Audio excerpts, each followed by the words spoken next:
Somebody asked me if I'd upload a more detailed video of these. These are a couple houses on the property. I interviewed the guy. I'm going to interview him again when I bring my camera equipment down, whose grandfather owned this. And he remembers coming here as a kid, and they fixed horse trailers, horse buggies, wheels on carts that horses pulled.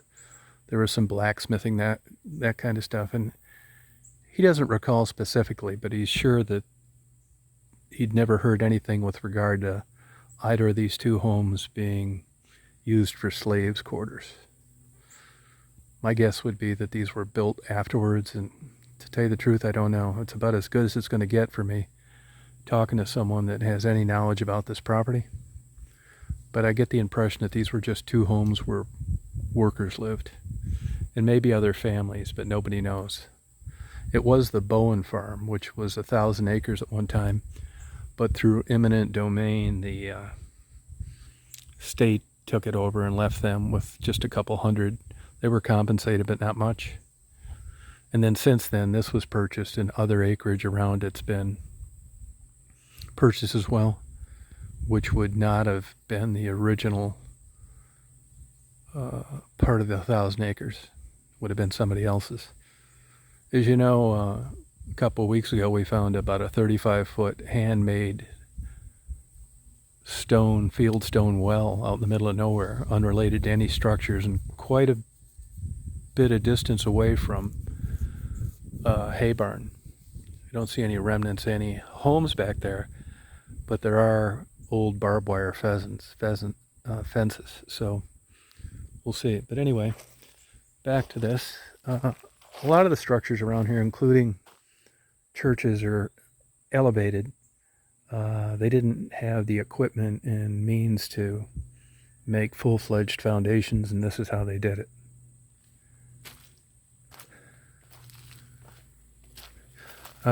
Black vultures have made both these buildings their home for laying eggs and raising babies.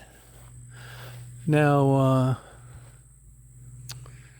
the poisonous, venomous snake, all snakes actually, season is coming up where the babies should be coming out, and you'll see a lot more snake activity than you would have earlier in the year. I haven't seen one yet, other than a timber rattler that was run over by a car when I first got here.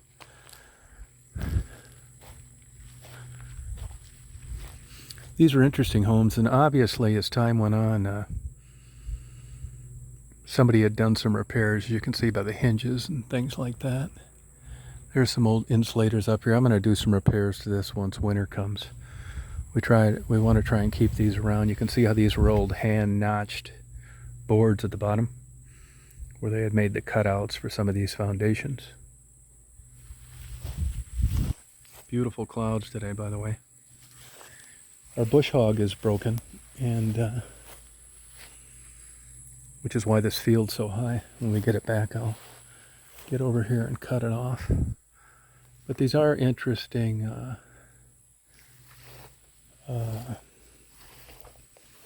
buildings.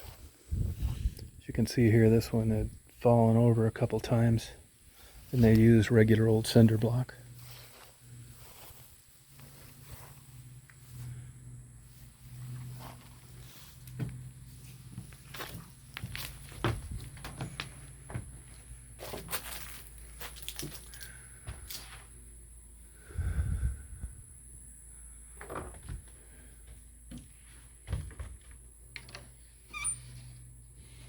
I noticed on the one closer to the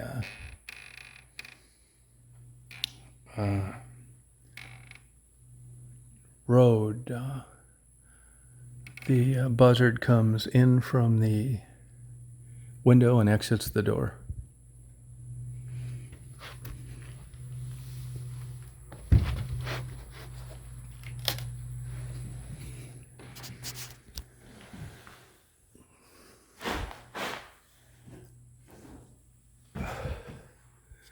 I put a couple of videos up on these before.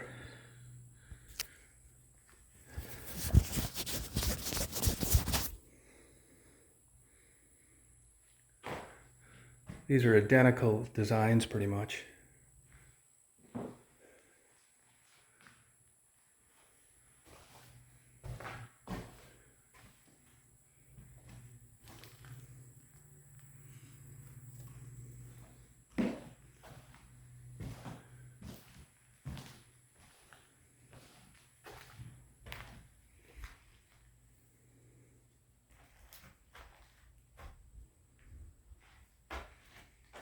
Two fireplaces in this one.